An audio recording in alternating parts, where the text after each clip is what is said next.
সবাই চলে আসলাম Bangla food heritage থেকে। আজকে আমরা বেলে মাছ দিয়ে শাপলা রান্না করে দেখাবো। প্রথমে আমরা এক আটি শাপলা নিয়ে এর ডাটিটাকে আমরা ছোট ছোট টুকরো করে কেটে নিয়েছি।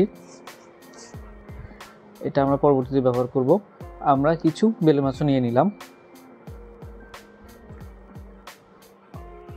এখন আমরা কুচি কুচি করে কাটা পেঁয়াজ এবং মরিচ ভেজে নিব। পেঁয়াজ মরিচ ভাজা হয়ে গেলে আমরা আমাদের মশলাগুলো দিব। আমরা এই তরকারিতে কিছুটা রসুন বাটা,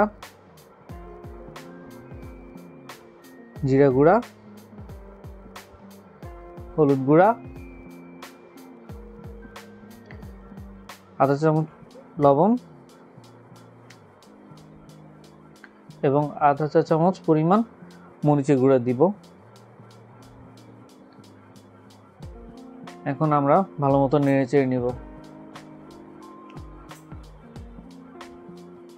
তো নাড়াচাড়া হয়ে গেলে আমরা এর মধ্যে আমাদের বেলে মাছগুলো দিয়ে দিব। মাছগুলো দেওয়ার পর আমরা একটু ভালো মতো নেড়ে চেড়ে নিব। বেলে মাছ এমনিতেও খুবই নরম হয়, তো আমরা একটু সতর্কতার সাথে নাড়ব, নাহলে আমাদের মাছগুলো ভেঙে যাবে। বেলে মাছটা সাথে এখন আমরা একটু পানি দিয়ে দিব। তো রান্না হয়ে এসেছে। এখন আমরা আমাদের শেষ পর্যায়ে আমাদের শাপলার ডাঁটাগুলো দিয়ে দিচ্ছি।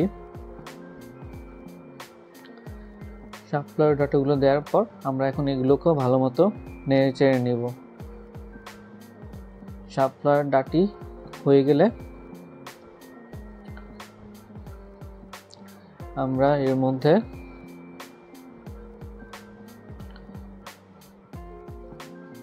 অপেক্ষা করব কিছুটা। তো আমাদের মাছ দেখা যাচ্ছে, শাপলাও মোটামুটি হয়ে এসেছে। খুবই মজার একটা রান্না। শাপলার সাথে বেলে মাছ দারুণ এক কম্বিনেশন। তো জানাবেন কেমন হয়েছে, আর দেখা হবে নতুন কোনো ভিডিও নিয়ে সামনে। ততক্ষণ পর্যন্ত অবশ্যই ভালো থাকবেন, সুস্থ থাকবেন আর আমাদেরকে সাপোর্ট দিবেন। ধন্যবাদ।